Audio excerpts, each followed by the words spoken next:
بسم اللہ الرحمن الرحیم۔ العربیہ بین یدیک، اور اس میں ہم نے پہلا بلاک التحیہ والتعارف کے حوالے سے پڑھا ہے، اور اس میں سب سے پہلا ڈائیلاگ یا مکالمہ ہم نے پڑھا۔ اس کے بعد اس کی مفردات اور تدریبات جو اس کی تھیں مشقیں وہ ہم نے پڑھی، اور اس کے بعد دوسرا مکالمہ دوسرا حوار ہم نے پڑھا، اور اس میں بھی اسی طریقے سے مفردات اور اس کی مشقیں ہم نے حل کی، اور اس کے بعد تیسرا مکالمہ تھا وہ ہم نے پڑھا، اور اس کے بھی پھر مفردات اور اسی طریقے سے تدریبات اور مشقیں وہ ہم نے حل کی۔ اس کے بعد ہر وحدہ کے آخر میں کچھ مشقیں ہیں، اور یہ اس کتاب کا ایک خاصیت ہے کہ ہر بلاک کے بعد کچھ مشقیں اور کچھ تدریبات یہاں پہ رکھی گئی ہیں۔ ان کا تعارف ہم آپ کے سامنے پیش کریں گے، لیکن ان کو مفصل طور پر ہم پیش نہیں کر سکتے ہیں کیونکہ یہ بہت لمبی ہیں۔ ان کے لیے ہم اس کتاب کے ساتھ جو سی ڈی آتی ہے، اس سی ڈی میں سے جو کہ آڈیو وغیرہ ہیں اس تدریبات کی، ان مشقوں کی، وہ آڈیو آپ کو بھیج دی جائیں گی، جس کے ذریعے سے آپ ان کو سیکھیں گے، اور کوشش کریں کہ یہ جو تدریبات اور مشقیں ہیں انہیں آپ اپنے پاس کاپی پہ حل کریں۔ تو یہ یہاں سے آگے یہ مشقیں شروع ہو رہی ہیں، اور اسی طریقے سے آگے دوسرے صفحے پر کچھ مفردات اضافیہ ہیں، یعنی اضافی کچھ الفاظ اور ویکیبلری آئی ہے۔ یہاں ہم دیکھتے ہیں سب سے پہلے ایک قلم ہے اور اس کے نیچے لکھا ہے واحد۔ واحد کا مطلب ایک۔ اس کے بعد دو قلم ہیں اور ان کے نیچے لکھا ہے اثنان۔ اثنان کا مطلب دو۔ اس کے آگے ہے ثلاثہ، اس کا مطلب ہے تین۔ اربعہ، اس کا میننگ ہے چار۔ خمسہ، اس کا میننگ ہے پانچ۔ اور اسی طریقے سے اس کے نیچے تدریبات ہیں۔ سب سے پہلے چار جو ہے اس کو ہم نے ملانا ہے چار کے ساتھ، اور ایک کو ایک کے ساتھ، پانچ کو پانچ کے ساتھ۔ یہاں ہم نے آگے دوسری جو تدریب ہے، اس میں ہم نے جو عدد ہے اس کی ترتیب صحیح کرنی ہے، اور یہ باقی تدریبات ہیں۔ اس کے بعد آگے آتا ہے التراکیب النحویہ۔ یہ نحو صرف کے حوالے سے چند تراکیب ہیں، اور یہاں پہ جملہ ہے جو مثال کے طور پر دیا ہے حل انت پاکستانی، آگے جواب آتا ہے نعم انا پاکستانی۔ یہ استفہام ہے اور سوال جواب کا طریقہ ہے۔ حل یہاں پہ حرف استفہام ہے، اور یہ جملہ استفہامیہ ہے، اور اس کا جواب ہے نعم انا پاکستانی، اور اسی کے سامنے ہے حل انتی پاکستانیہ، کیا آپ پاکستانی ہیں؟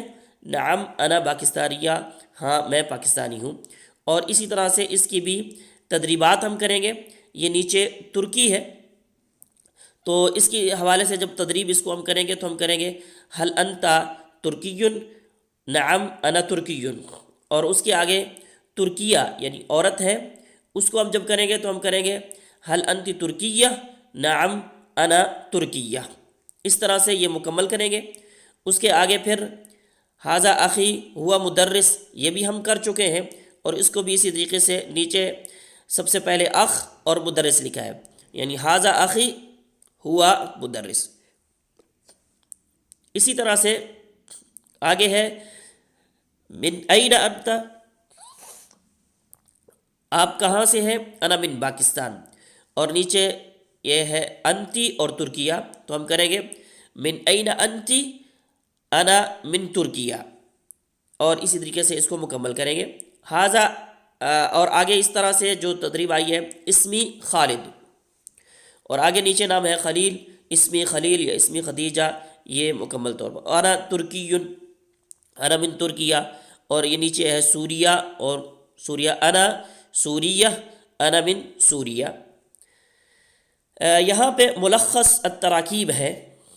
ملخص التراکیب بڑا بہترین طریقے سے انہوں نے ایک خلاصہ تیار کیا ہوا ہے، جس میں ہم 1 نمبر پہ دیکھتے ہیں لکھا ہے انا، اور آگے جو بلاک کے اندر دیا ہوا ہے وہ دیا ہے طالب، انا طالب۔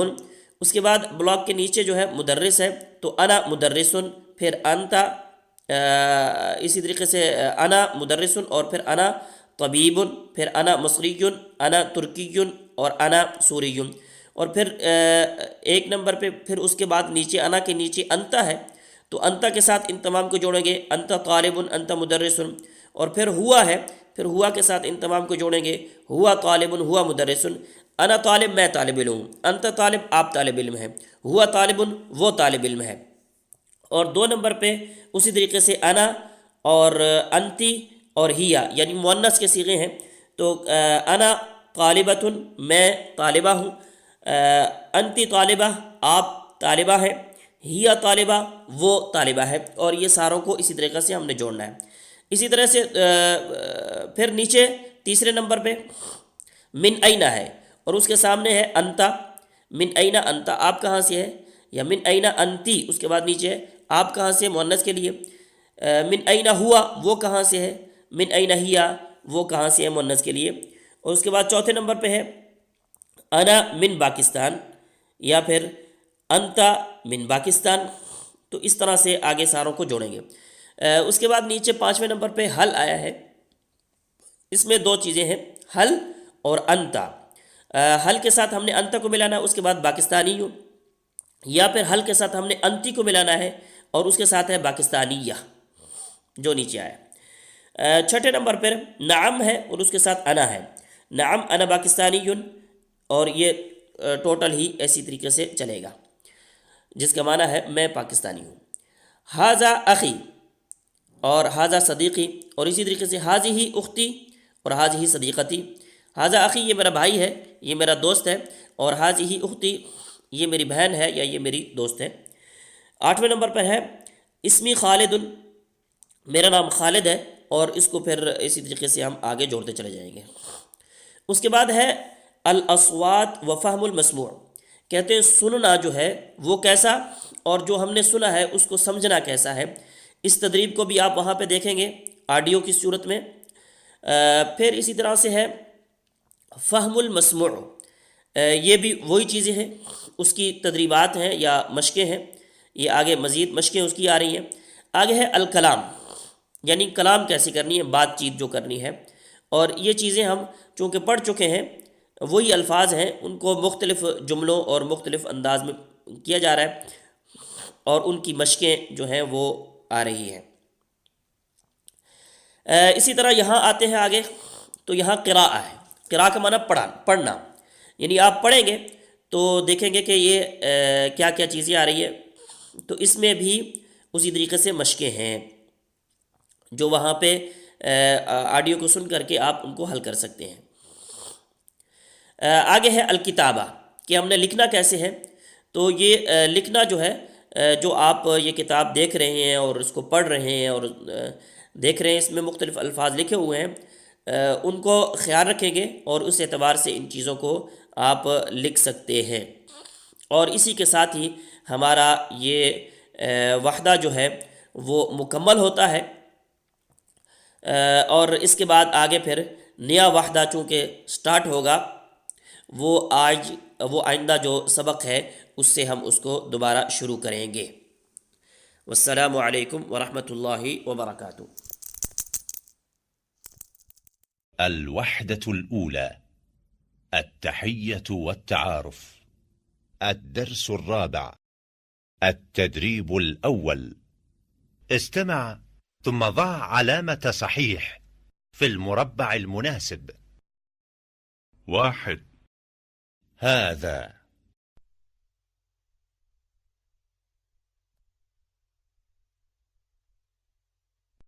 2. أخت.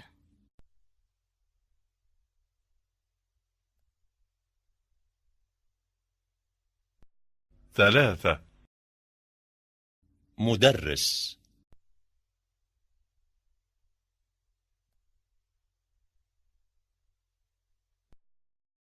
4. مصر. 5 طبيبة. 6 أنت. التدريب الثاني: أشر إلى الصورة التي تسمع اسمها. أولا: أخت.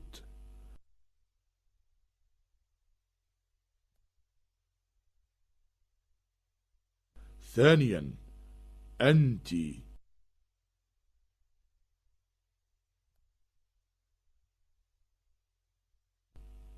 ثالثا: مدرس.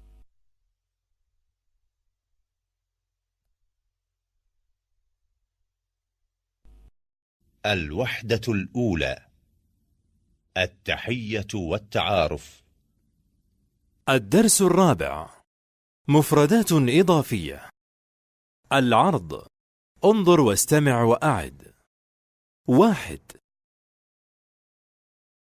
2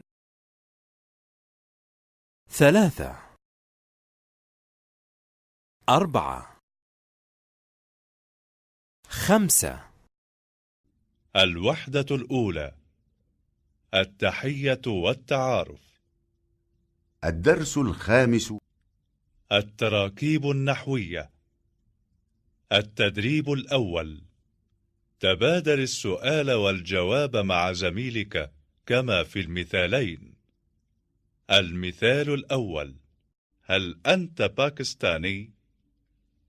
نعم، أنا باكستاني. المثال الثاني: هل أنت باكستانية؟ نعم، أنا باكستانية.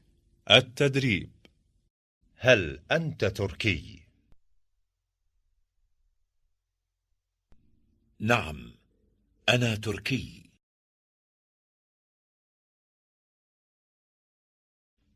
هل أنت تركية؟ نعم، أنا تركية. هل أنت مصري؟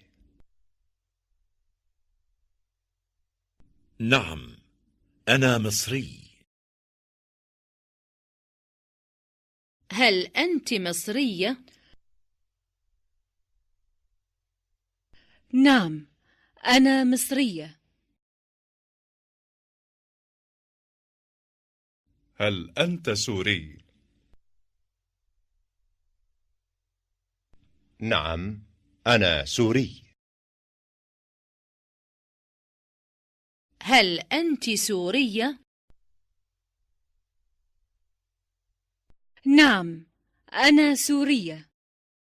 التدريب الثاني: هات جملا كما في المثال. المثال: هذا أخي، هو مدرس. التدريب: هذه أختي، هي مدرسة.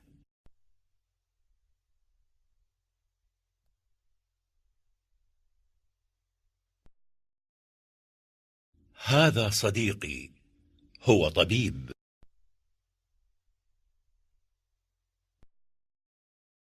هذه صديقتي، هي طبيبة.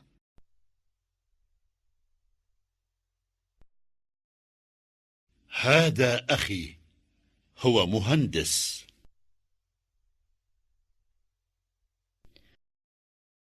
هذه أختي، هي طالبة. التدريب الثالث: تبادل السؤال والجواب مع زميلك كما في المثال. المثال: من أين أنت؟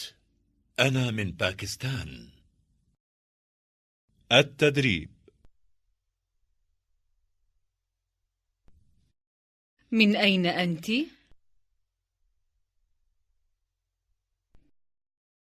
أنا من تركيا. من أين هو؟ هو من سوريا.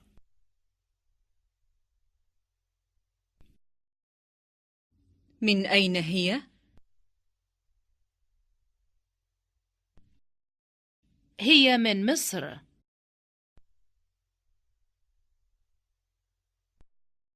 من أين أنت؟ أنا من باكستان. التدريب الرابع. هات جملا كما في المثال. المثال: اسمي خالد. التدريب: اسمي خليل. اسمي خديجة.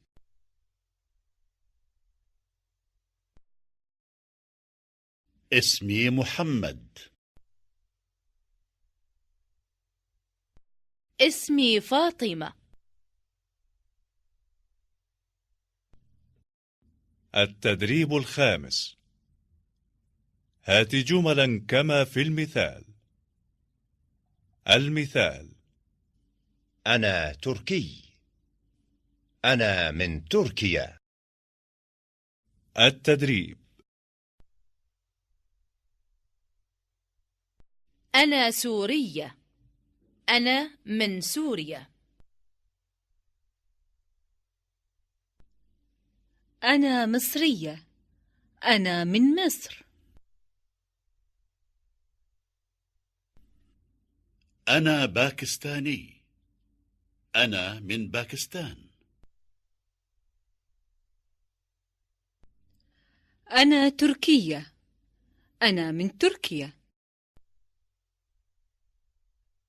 الوحدة الأولى. التحية والتعارف. الدرس السادس. الأصوات وفهم المسموع. أولاً: الأصوات. التدريب الأول. استمع وأعد. خالد. خليل. خولة. خديجة. بخير. التدريب الثاني. استمع وأعد. خر. كرة. خبير. كبير. خسوف. كسوف. خانة. كان. خاوية. كاوية. نخرة. نكرة. مخرة. مكرة. فخاخ. فكاك. نخير. نكير. مخرم. مكرم. فخ. فك. مسخ. مسك. ساخ. ساك. مسلوخ. مسلوك. نسخ. نسك. التدريب الثالث. استمع وأعد. أعوذ بالله من الشيطان الرجيم.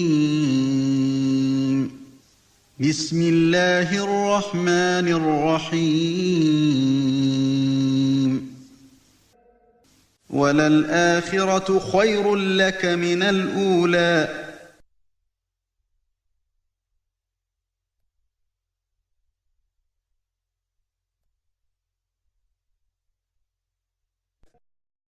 الخبيثات للخبيثين والخبيثون للخبيثات والطيبات للطيبين والطيبون للطيبات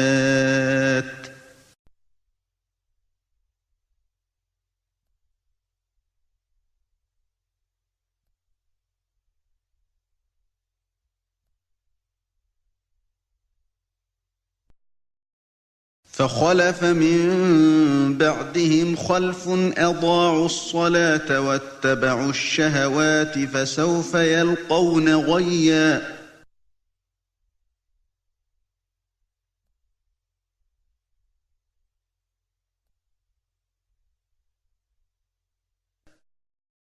فاعبد الله مخلصا له الدين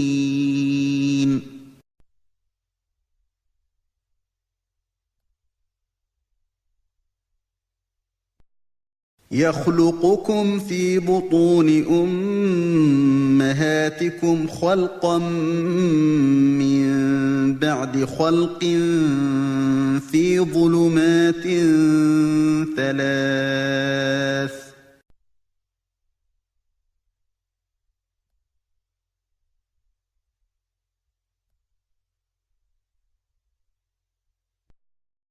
فمنكم من يبخل ومن يبخل فإنما يبخل عن نفسه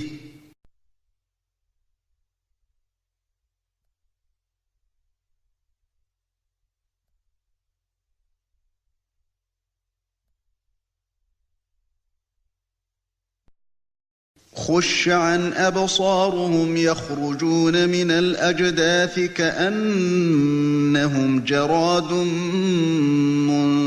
منتشر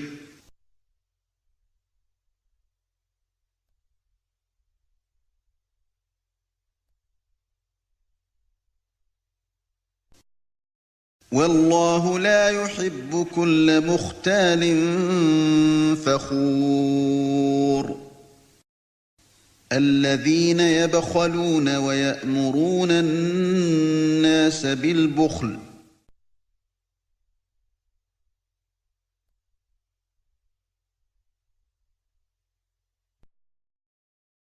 الوحدة الأولى التحية والتعارف.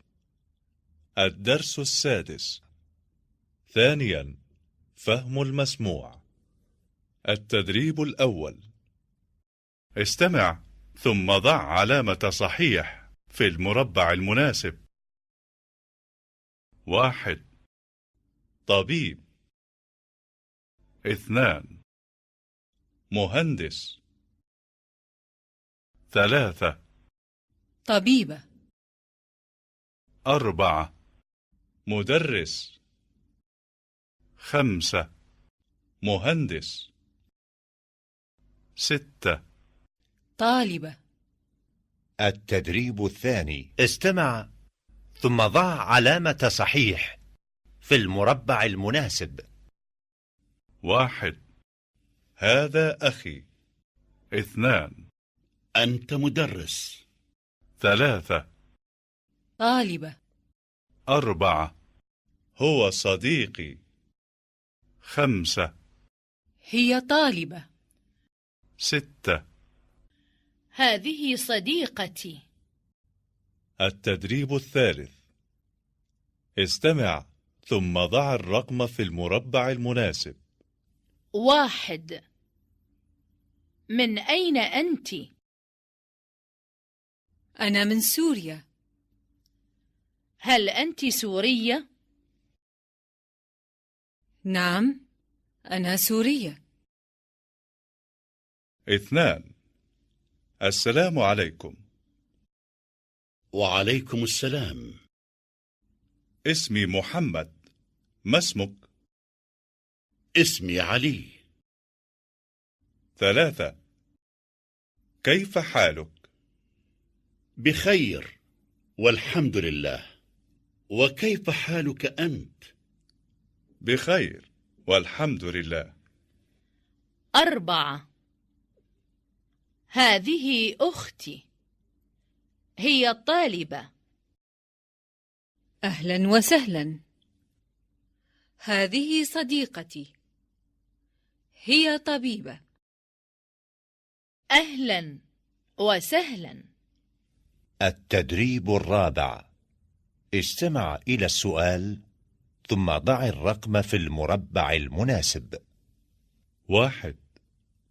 هل هذا طالب؟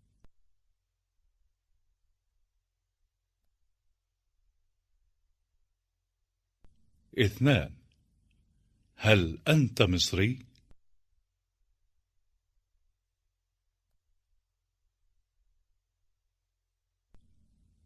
3. هل هذا تركي؟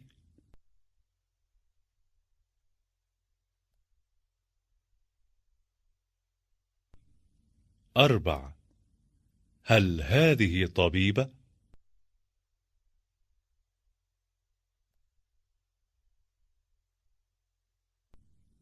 5. من أين أنت؟